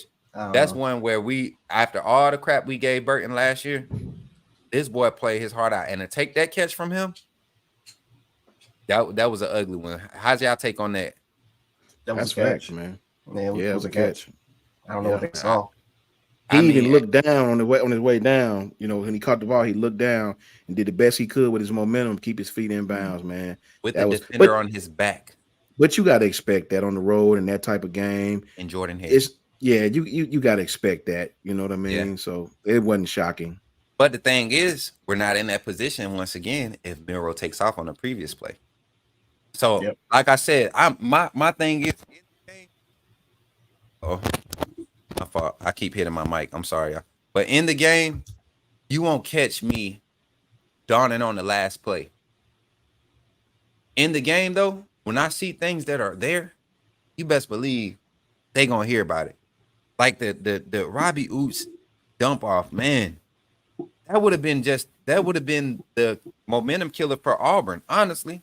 We get the first down off of that. We go. We take ourselves. We get us ahead by 6. I believe we would have been by 6 if we score on that drive. You come out. Defense finally got a little inkling of what's happening in the game. Because believe it or not, y'all, the score was 27. I mean, 27-24. We only gave up one score in the second half again. So I mean, as bad as it looked, we definitely had the opportunities to really just close this game out. But once again, mental errors, shooting ourselves in the foot. That's what got the best of this game, and we was able to come out with a win. So I'm just curious to see how we go moving forward. And on that note, James Mamina with the $19.99 super chat says, "Tough game that we played with resiliency. Roll Tide." Let's turn the page, y'all. I love the fact that we got the win. I can't say I love the fact how we played. I just love the fact that we got away with the win. Final reactions talking about the win, moving forward, how that win and all in all entails moving forward. Which one of y'all want to start first? Whoever. Go ahead, Coach Jay. Listen, man, it is rivalry week. I mean, ask Georgia right now how they're feeling. They're losing 7-10 against Georgia Tech. I mean, it's Washington barely survived against Washington State. Again, they got away with it again. This is, Florida State's losing 12, or I think it was 12-0. So it's rivalry week, man. These type of games happen. We do that. Jordan Hare was Voodoo Land. We haven't blown them out since 2011, and that streak is going to continue for at least probably for like another year or so. So, Auburn, they gave us everything and more so, man. It was like literally being in a Rocky fight. It felt like we were Apollo Creed, man, where we barely won and just escaped out of our teeth. But Rocky Balboa is the one that is going to get all the glitz, and he's going to get all the glamour. So, yeah, we got out of it. We know how these games are. But obviously there's a lot of things we got to look back on. There's a lot of things we have to clean up, coaches included. Kevin Steele, Tommy Reese, a lot of our coaching staff, a lot of stuff that we have to clean up. Again, we were in a similar situation in 2021. Now it feels a little bit different because in 21 the defense was stout. Defense was stout pretty much all game. Literally, and Jamison Williams, he was out in the second half because of a targeting call. Really, the offensive line was it. The offensive line was a concern, but they did get it fixed. They made the adjustments and they got it fixed against Georgia. They manhandled Georgia's defensive line, all-time great defensive line going into that game. So you never know. Obviously, though, it's going to be a brand new week. We'll see how this team looks. But like how Coach Sean says, man, the truth is always in the details. So we got to fix it. You don't have a choice. This is it. You want to get the best opportunity to potentially get in the playoffs. You got to beat Georgia, and you got to clean up the mistakes that happened tonight. Yes, for me, I got to start off with reading Jeremy H's. I hope you ain't talking about me, Jeremy. You might be talking about Coach J or Coach Smoot. Says, "Tell dude to back up. I can see boogers in his nose." Oh, he can't be talking about me. I don't be in the camera like y'all, boy. That's why I back up, because I know I be having a few. Jeremy H, please tell us who you're talking about so we can fix it. It could be me, man. I got allergies. So it could be me. We take criticism. None of us got fresh. Look, I don't think none of us got fresh cuts before this game. It was a week for me, bro. So don't be trying to, Jeremy. I'm gonna fire you up, bro. Don't make me fire your. Man, listen, I was sweating, man. I did have my nose was running, man, during the game. So man, you can't blame me. When y'all see me come on the show with this on, when y'all see me come on the show with this on, this is for emergency purposes on, bro. Yeah, you can't pull it off now, bro. You know what I mean? This is for emergency purposes only. I'm telling you. Yeah, but me, man, I'm nervous about how we play, but I don't think if we played another team like this one with this window dressing and trickeration, and I would be, like, dang, man, we got to get this clean up. I'm really not. The way Georgia plays is more in our wheelhouse of what we are built to stop, to be completely honest. Georgia's they're not LSU by any stretch of the imagination, but they have a more balanced offense, which in essence can be more dangerous. They're really, really, really hard to put your finger on. They don't have one. Jaden Daniels is out here throwing for 500, and they have a balanced offense. We all know Brock Bowers. We all know what they bring. I'm happy and ecstatic and thankful to the good Lord that we get out of this win because it was looking bad, brother. I was just sitting there like, Lord, we really gonna lose this game to Auburn. It was the last play. It was 4th down. I was like, bruh. My neighbors are all Auburn fans, so they was already getting the text messages ready. I was like, nah, man, not this year, bro. Come on, man. We brother can't go through that this year, man. You know what I mean? So I'm elated, thankful. Gelato, you already know, man. You already Yeah. know. Thankful that we made it through this game. Hey, man, championship teams find a way to win, bro. It might not look good, but we found a way to win. You know what I mean? Now we can focus all our energies on the game that we've been wanting to talk about, right? The game we've been wanting to talk about. Shout out to Auburn. They played well. They're going to be a thorn in our side for the future. We all know Hugh Freeze is going to be dangerous. Al Sanders, Coach Sean, you're right. The name next week be different type of game. Facts, Al. All facts, man. So we got to pull ourselves together, pick ourselves up off the mat, realize what we did, go to work, and let's get ready for the big one because this was for a ring. Let's go. Coach Jay, before you go, I wanna highlight this, Coach Sean. I think if we had to win a horrible game again this season, it needed to be this one. It needed to be this one from a mentality standpoint because this team has shown so much progression in between the Texas loss in this game that it was starting to become hard to find something literally wrong with this team. And this game, we saw that we are not as deep when it comes to defending the interior run game as we thought we were because previous games, and this is to negate our questions, this to kind of answer our question, Coach Jay. Previous games, you've seen Damon Payne, Ja Latham, Tim Smith, Justin the Boy becoming, and they were the 3 guys man in the front, and we didn't see teams have success in the run game when they were the ones gap containing and the linebackers was filling. For the first time this year, when the team committed to running the ball and actually schemed it up with pre-snap motion, we saw that I guess our 4th, 5th, 6th, 7th defensive lineman rotation guys struggle heavily. And that's something that cannot happen against Georgia. But like you said, schematically, if Georgia was to go away from what they've been doing all year, you won't see that happen. They might try 1 to 4 plays throughout the game to show something different. But it would be crazy to go from what your team has established as their identity. And they are a balanced team. They're not going to rely on the run game. They're going to have successful run plays, but they're going to want to take their shots, kind of like Alabama does. And they're not going to shy away from them when it's time. Can we keep them on the schedule we need them to be on to have success? Not behind schedule, on the schedule we need them to be on to have success. That's the real question. Coach Jay, take it away, man. Final thoughts with this Auburn game and your insight moving forward, because y'all know we're going to get into the SEC championship talk Monday evening. We're going to get in here and go crazy because we've been waiting for Georgia. Go ahead, Coach Jay. I have no idea why Georgia fans are in the chat talking trash while their team is losing 7-10. They're not watching their game like most of the time. I'm not understanding it at all. You need to worry about Georgia Tech first before worrying about us. But no, it's just for the most part, guys. Like I said before, guys, this was a very, very tough game. Very, very tough game. And we pulled it off at the end. We did exactly what we were supposed to do. Auburn fans won't have to be crying. It is what it is. This was a win at the end of the day. We did not play our best game, but we went through a lot of adversity, and we really been going through a lot of adversity this entire season. As far as trying to figure out our quarterback situation, benching Jalen Miro, couldn't really find consistent halves. One half will play great, the other half will play terrible, and that happened for like 4 or 5 weeks straight. Questioning play calling with Tommy Rees.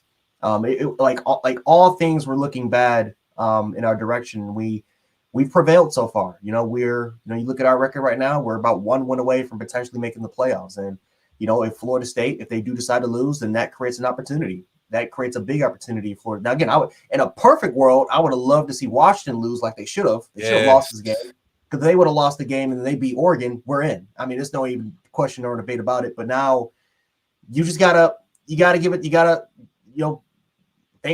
hopefully God can take care of business, because Texas, Oklahoma State, I have no idea how BYU came back and won that game. Oklahoma should have won. It should have been Oklahoma versus Texas, but it is what it is, man. So we got to go out here, take care of business. And if we can do that, then, we'll just see what happens, man. But we got one more game left. We're going against arguably our biggest opponent.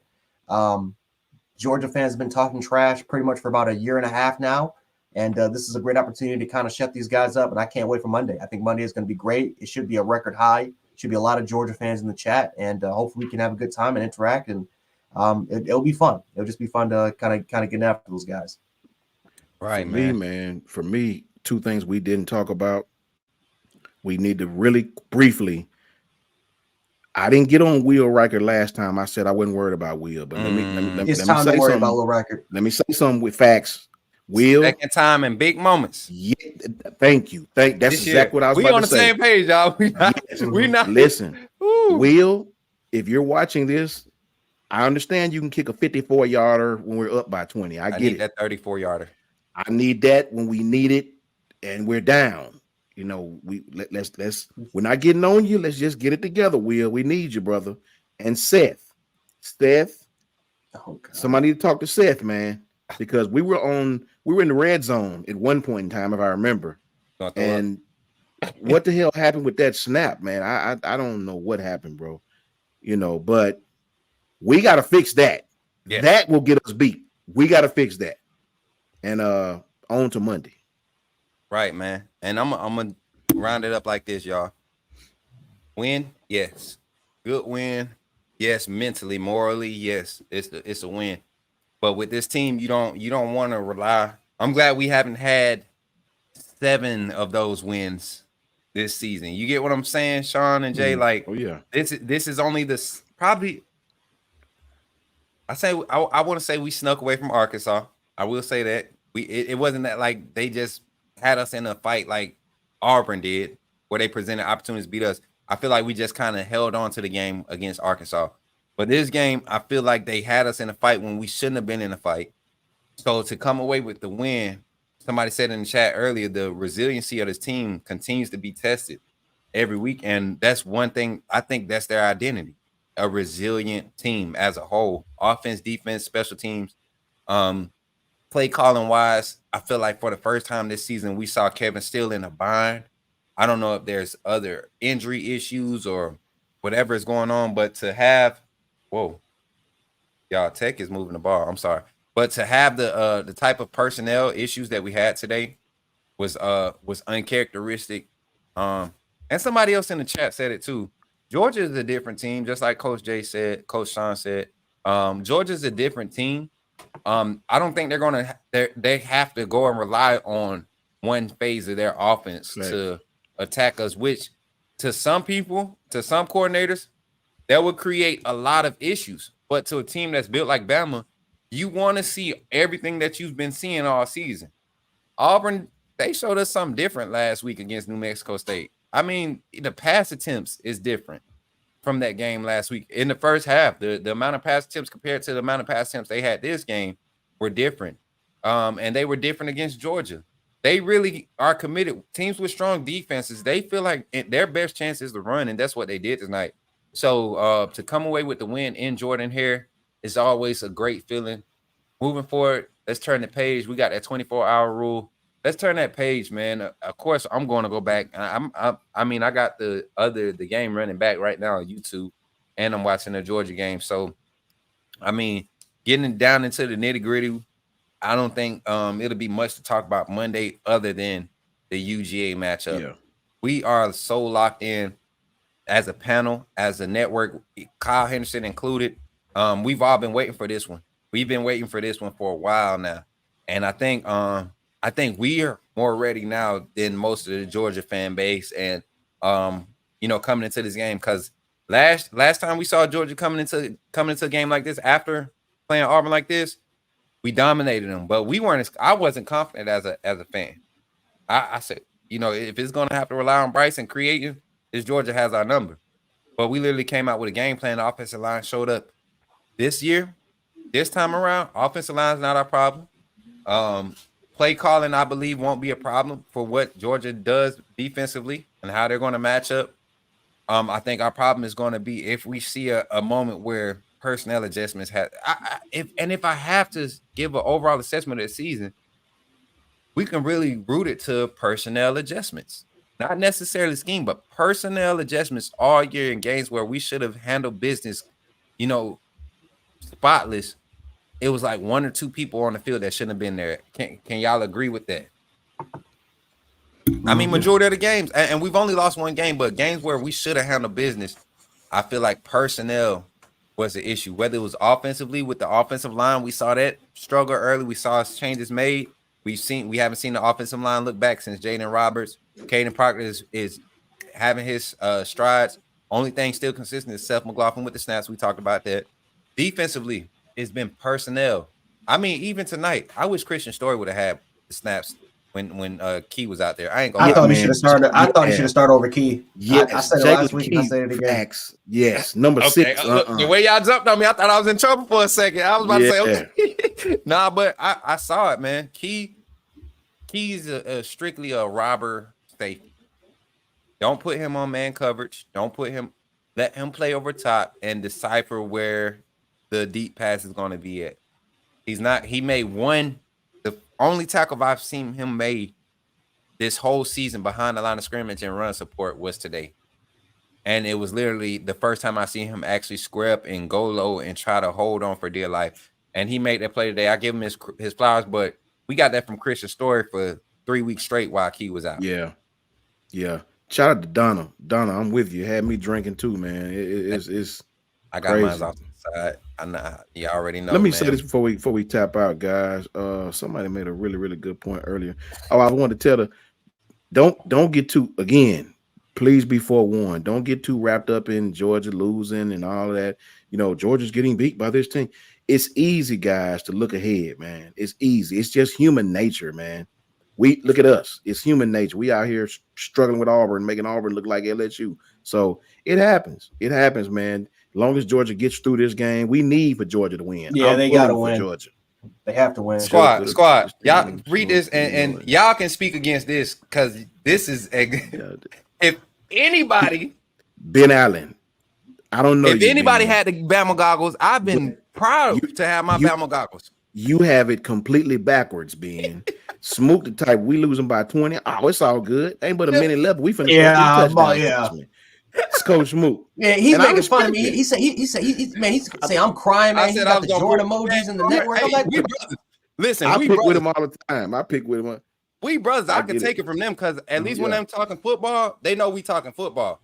When I'm being a fan, I'm gonna be a fan. During this game, third quarter, I was definitely a fan because Coach J was lining me up. What happened to the adjustments? Facts. Shut your up, man. Don't worry about it. They coming. They might not come this game. They gonna get that comment, Coach Smook. When he said Coach Smook is a hater. How? Where? I mean, where? He said I hated on Milroe. When? I thought you already. He's been Milroe's biggest supporter pretty much all season. Yeah. Ben Allen, you about to get me on your neck, and you don't want that. Come to my Twitter. Follow me on Twitter. I'll follow you, and we can go at it on Twitter. I won't do it on Kyle's show because you ruffling some feathers. I like it though. I like it. I love the content. Believe me, it's nothing personal. But yeah, we can get some energy going. Donna B, we played against the refs and Auburn. We played against ourselves. We gave the refs the power. We gave Auburn. Donna, you been on point the whole game for real. But definitely, I agree with you. But at the same time, there's no reason we should have gave them. We shouldn't have gave them that many opportunities, y'all. Final thoughts, man. Final thoughts. We kind of touched final thoughts, but yes, it's a win. Alabama 11-1 right now, right? We're 11-1. Yep. SEC championship game against number 1 Georgia. If they win it tonight, they look like they having the same type of issues we having. Like, of course, they're giving their rivals best shot. And how long will it last? We saw Auburn fizz out in the third quarter.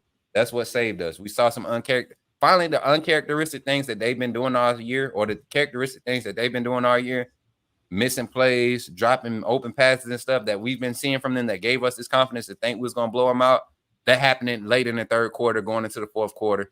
Final thoughts. We're going to start from Coach Sean, Coach Jay, and then I'll go last. Final thoughts is I'm happy that we got to win. The way we played to get out of there with a win on the last play of the game, pretty much, man, that is amazing, man. It's not kick 6 worthy, but trust me and believe me, in our situation, I'll take it. I had almost conceded You know, especially when we had the bad snap. I was so Mm. frustrated, man. I was like, we're going backwards, really. So to get that win, I'm happy with the win, brother. I'm ready to go on and do bigger things. Shout out to the whole team for sticking together, and you know, our dreams are still here. Let's keep it moving. Coach Jay, take it away, brother. I will never ever say that we will blow this team out in Jordan Hare ever again. I won't do it. Every single time we play in Jordan Hare from now on, I say we're gonna win. If we're probably gonna win the game or even lose the game by at least by a point or a 3-point score. I would never ever say that we will win by blow ever again. But no, man. I mean, back-to-back games, back-to-back all-time classics at Jordan Hare. But yet they'll still somehow, some way replay kick six. That's the only. They'll never talk about John Mechie's overtime catch.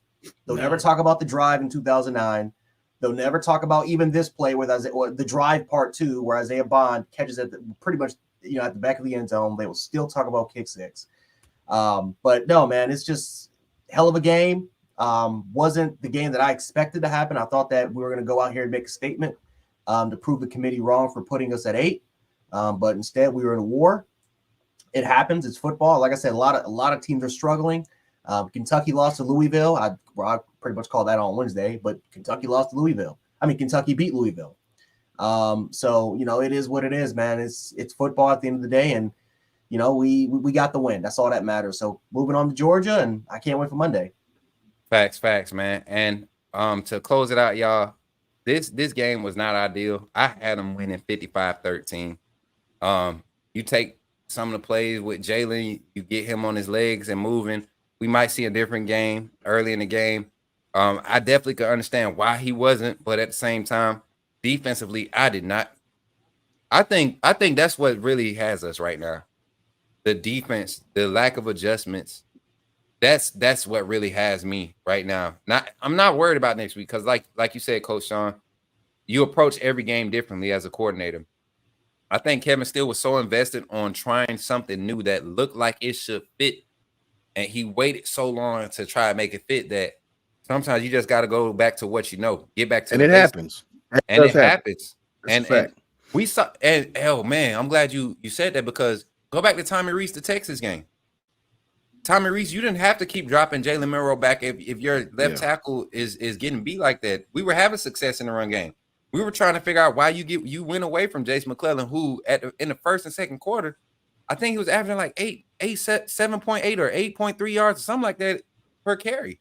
So I mean, it has to happen at some point in the season. We hate to see it happen, but to come away with a win with that type of discomfort and those things of that nature, and Ben Allen, I will agree with you, even though you haven't paid attention to any of my statements and you're trying to call me on some other stuff. I will agree with you. We needed one like that going into a game against Georgia. I feel like this opens their eyes up a little bit more, a little bit more attention to detail. I think this weekend practice is going to be one of those practices where you got to blow the whistle a lot more, especially for the defense who gave up a lot.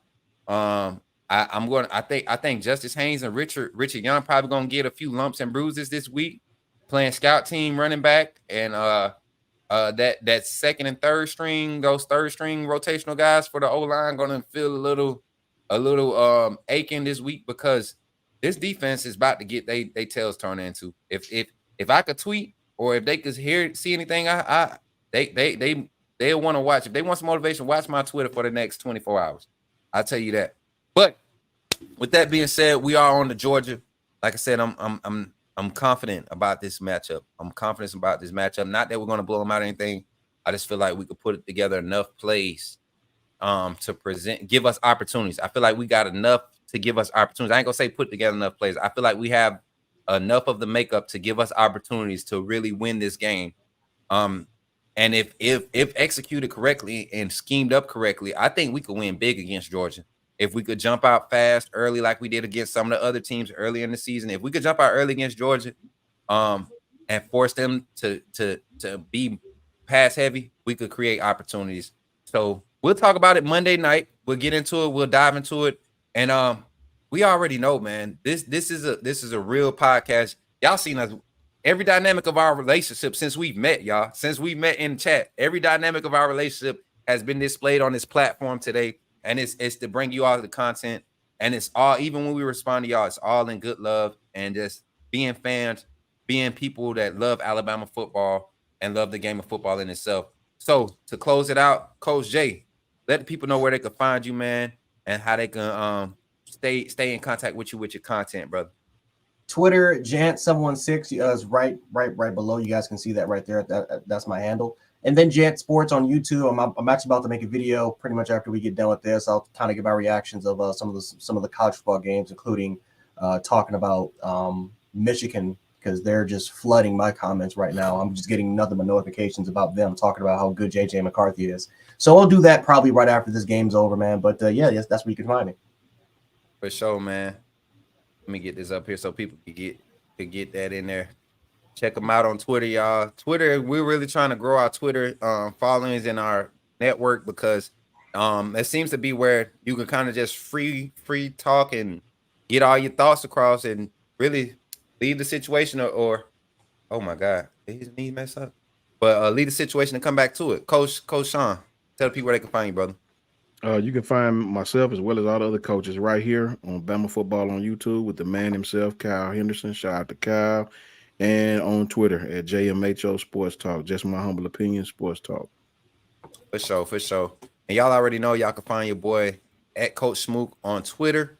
Like I said, at Coach Smook on every platform. Let me get off of this. Y'all know I like to bring us back together when it's on me. But definitely at Coach Smook on all platforms. And these guys are definitely going to be heavy in the content over the next few weeks with the playoffs in looming. The SEC championship game. Literally next Saturday, we will be probably talking about it around this time next week. I don't know if they're gonna give us the 3:30 slot or the 7 p.m. slot, but hopefully it's 3:30. I don't want to be up at 10:30, 11 o'clock talking about it because I know it's gonna be an emotional game, and I want to bring this same energy, y'all. So I really appreciate everybody showing up. Shouts out to Kyle Henderson, Bama Football on YouTube. And as always, y'all know we like to run it down our super chats. Every one of you, we like to give you a special recognition.